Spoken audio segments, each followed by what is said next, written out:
Ito muna, sa ibang issue tayo sa pagbabalik ko natin. Pag-usapan nga natin, kasi may utos na dapat daw pag meron ng mga hindi ka nais-nais na pangyayari sa daan o saan man, pagdating sa pagresponde ng mga pulis sa anumang kriminalidad, dapat may pulis na agad na darating sa loob ng 5 minuto. Hindi segundo minuto.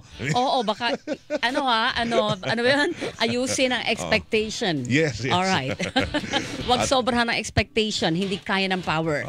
Dati nga 3 minuto naging 5 minuto ha. Correct. So, ayan na si Ma'am. yun. Sige. Ito na, diretso na muna tayo. Nasa linya na natin ang Philippine National Police spokesperson, si Police Brigadier General Jean Fajardo. General, magandang umaga po sa inyo. Welcome po, Double Weng sa Double B Radyo na TV pa. Magandang umaga, ma'am. Magandang umaga po, Sir Weng, Ma'am Weng, at sa lahat po ng nanonood at nakikinig sa inyong programa. Magandang umaga po. Ma'am, pakipaliwanag nga muna sa amin bago sa ibang issue. Yung naging policy direction o policy statement ni PNP Chief Nicolas Torre III na paramihan ang mahuhuling drug suspect. Tapos yung dami na mahuhuli, magiging basihan na po ng promosyon ng mga pulis. Kasi yun ay po yung nagdulot ng pangamba at pumalma kahit po ang Commission on Human Rights.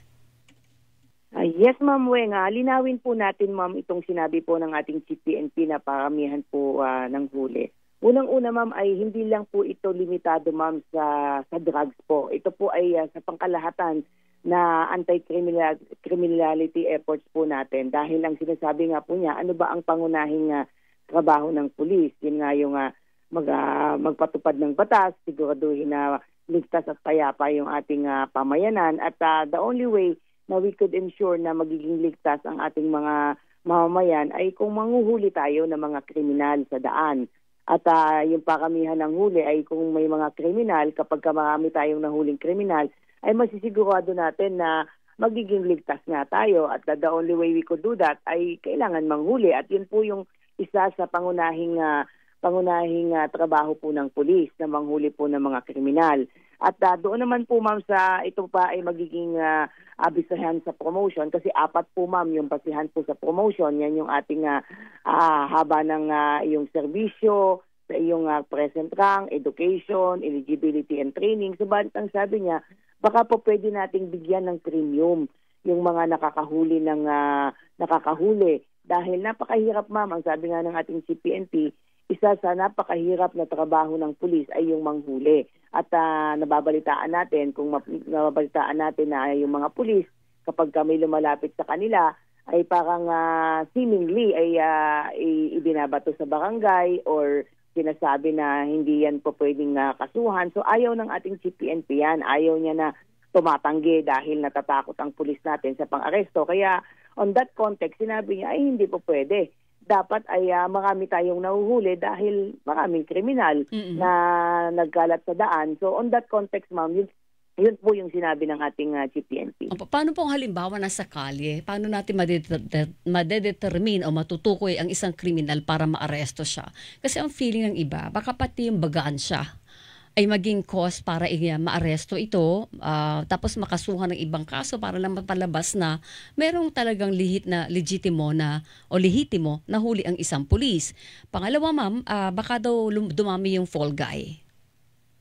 Unang-una, Ma'am, ay malinaw yung sinabi ng ating CPNP na dapat ang mahuhulihin natin ay may basihan. Hindi tayo huhuli ng mga inosenteng tao na makita lang natin sa daan ay huhulihin.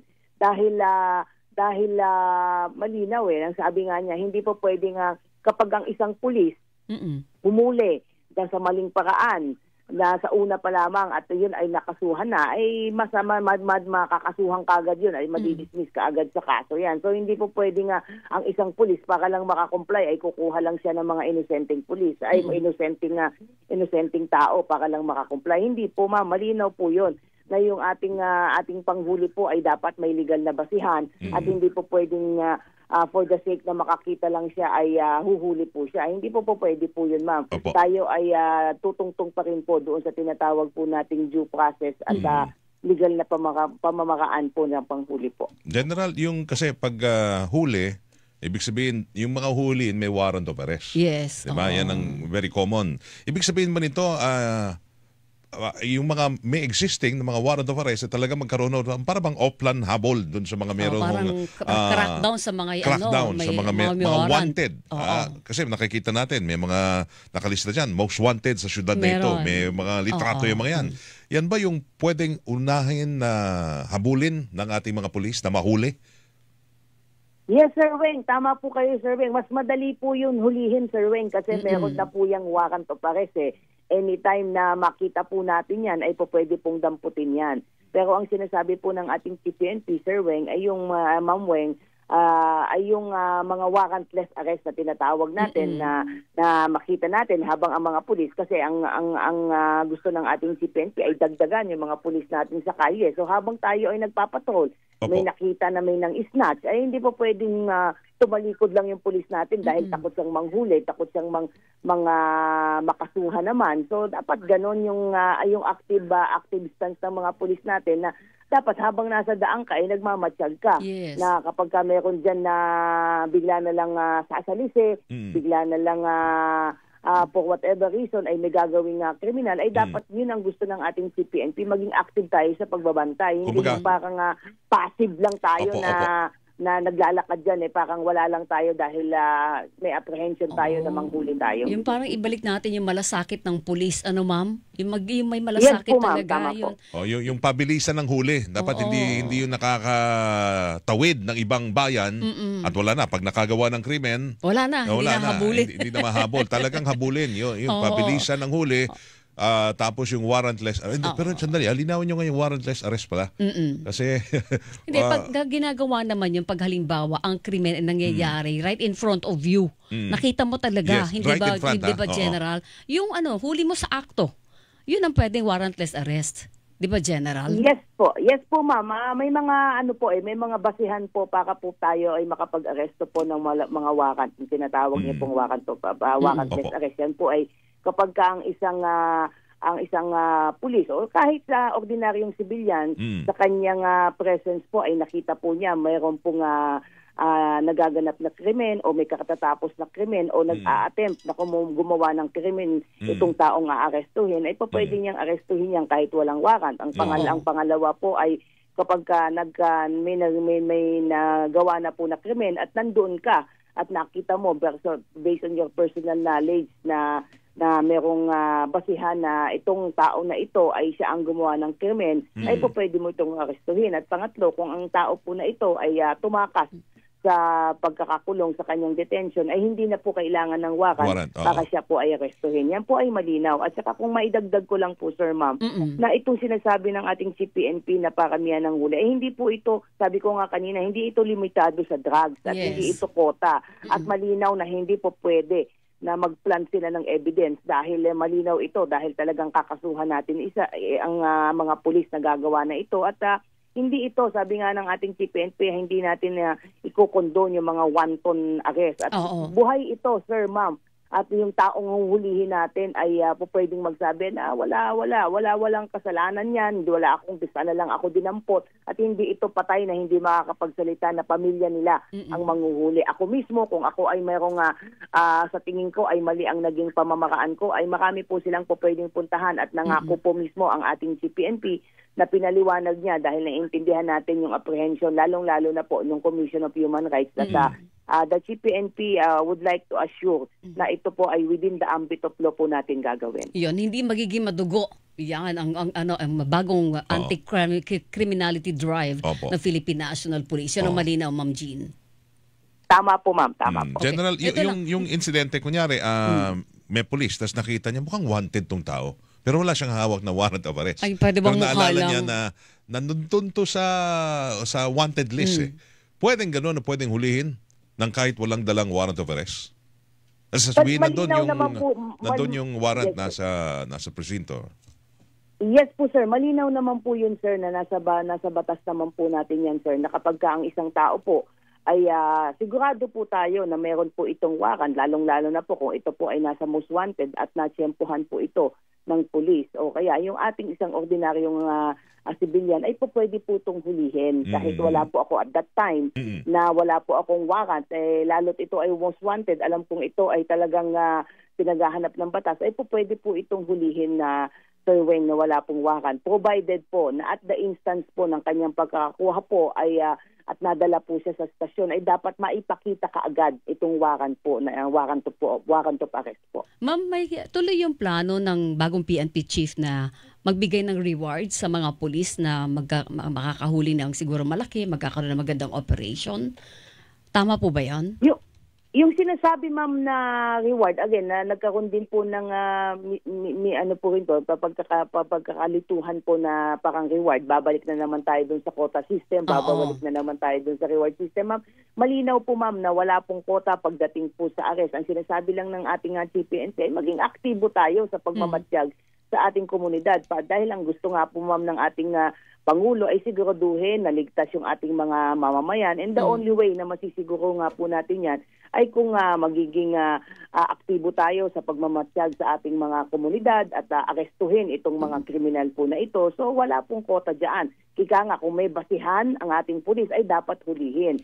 Ngayon yung sa reward system po, ang sinasabi po ma'am ng ating CPNP ay let's find a way to incentivize yung mga pulis po natin na talagang tumutupad ng tungkulin, kasi sa ngayon ma'am sir, ang pulis, sabi ko nga, ang pinakamahirap na trabaho ng pulis ay mang-aresto. Pero pag inaresto po ang isang individual po, hindi po ma'am doon natatapos po ang trabaho ng pulis. Pag inaresto po niya, dadalhin po niya yan sa estasyon, ibubuking po niya yan, gagawa po ng affidavit yan, i-inquest po niya yan.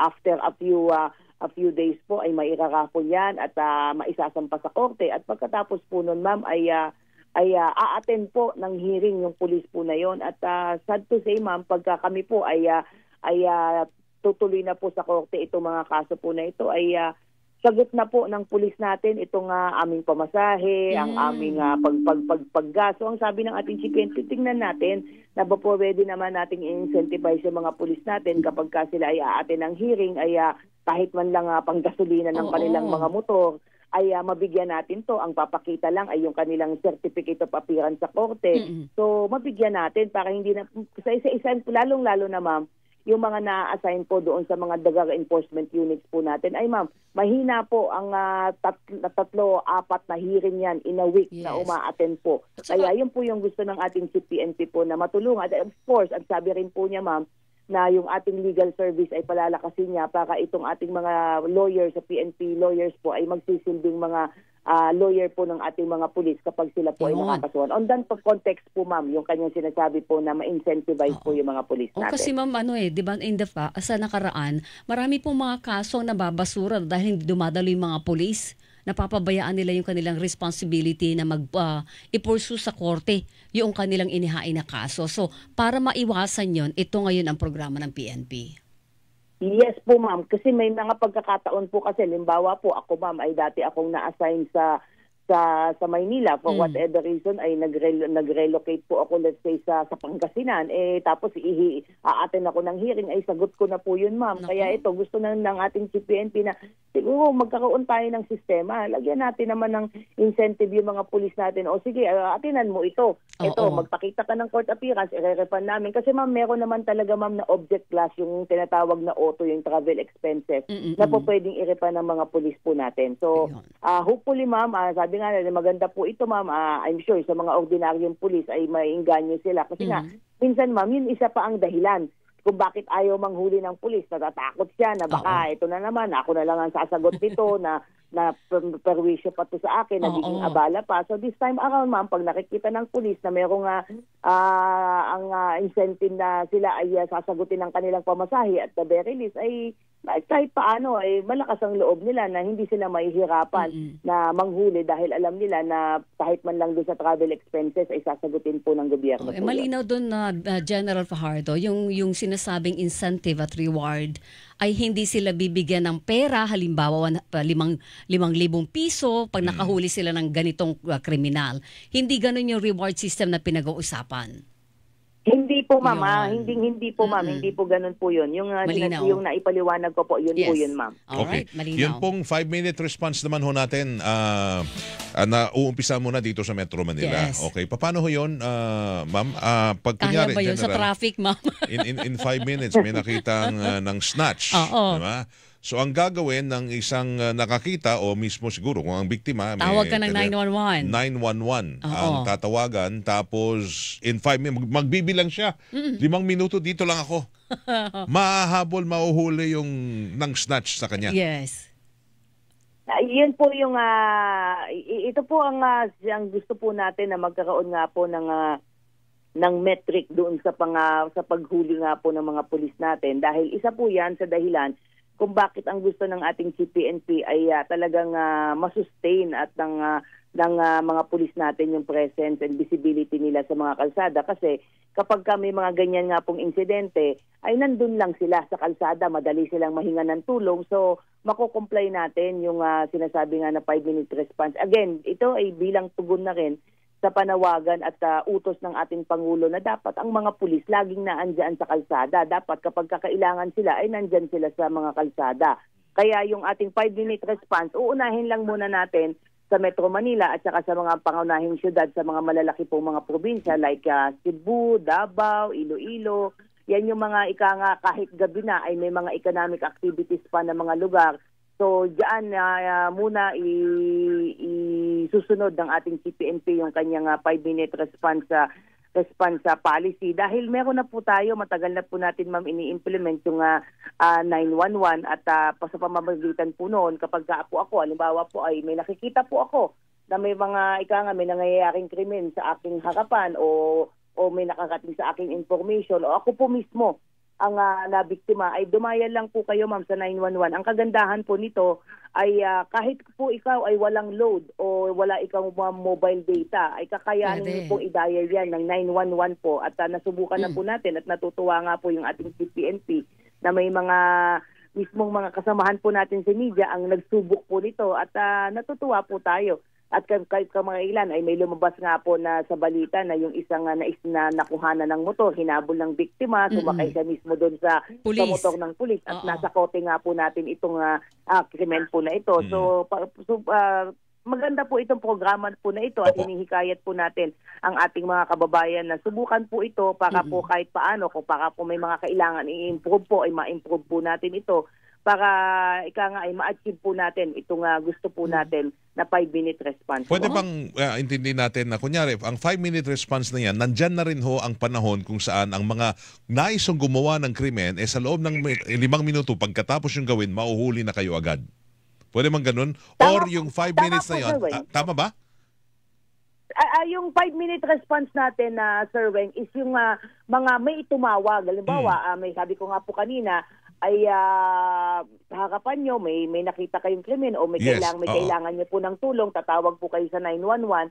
At from the time po na na-receive po yung tawag po na yon ng 911 po natin, at naibato ko po yon kung saan sa pinakamalapit na istasyon na nakakasako po na lugar po na yon, doon po tatakbo po yung 5-minute response po. At dapat po ay nakikita po yan sa PNP Command Center at naire-report po yan dahil may mga body-worn cameras po tayo. Ngayon, may mga pagkakataon din po, sir, na dahil nga may mga pulis na malapit doon, yun ang unang re-responde, ay hindi kaagad natin makikita sa Command Center dito. Pero the moment po na nakarating po doon, yung pulis po natin na may hawak po na body-worn camera, ay makikita po yung actual po. Katulad po ng mga nakikita po natin nga ngayon sa mga example po ng mga 5-minute response po natin. Kasi deterrent yan Kumbaga, yan ang pwedeng pangontra rin sa mga nagtatangkang mang-hold up, mang-snatch, or gumawa ho talaga ng pagpatay pa. Na hindi sila makakalagpas sa loob ng 5 minuto or less, mauhuli agad sila. Connected doon sa punto ni Weng General Fajardo, ang naniniwala ako na pinapangunahing deterrent sa krimen ay police visibility. Pero tatanggalin natin yung mga, sabi nga box, yung mga presinto-presinto, wala sila. police precinct natin. Paano po natin isusustain ang police visibility kung wala yun? Madalas ba namin makikita na nagro-ronda ang mga pulis, kapalit po ng mga presinto na yon, General? Yes po, ma'am. Ganito po kasi po yun, ma'am. Yung ating meron po kasi tayo, ma'am, na mga tinatawag po ng mga police community precinct, yung tinatawag nga po natin ng mga police boxes, mga substation. Subalit ito po mga maliliit po na mga presinto po na ito po, ay wala pong nangyayari pong investigation po doon.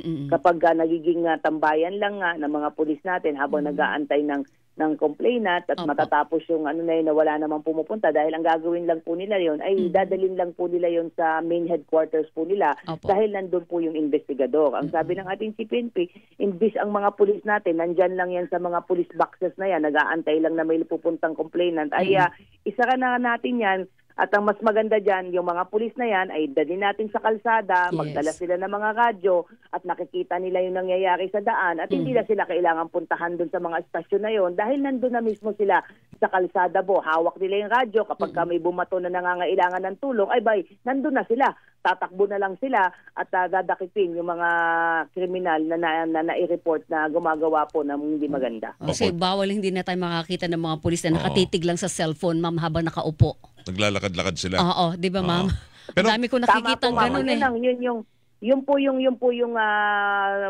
objective po ng ating CPNP na nandun lang sila sa maliliit na police boxes at nag-aantay lamang ng may magreklamo, nagsi-cellphone nga po. This time around wala, isasara natin yan at ang mga police natin nandyan sa mga tinatawag po natin mga fixed visibility points. Ayan po yung tinatawag nating fixed visibility points dahil mag-identify tayo ngayon ng mga lugar base po doon sa tinatawag po natin na mga crime clock, yung ating mga hotspots ay nandiyan po yung mga kadalasan maraming tao. So dapat hangga't maraming tao dyan, yung mga palengke sa madaling araw, eskwelahan sa umaga, bangko sa mga bandang 9:00. So dapat nakabase yan. Kung Opo. saan kinakailangan ng pulis, dapat nandoon po yung mga pulis natin. Lalo't ngayon, palapit na ang pasukan. Oo, ma'am, anong preparasyon ng PNP para po sa school year 2025-2026 starting June 16?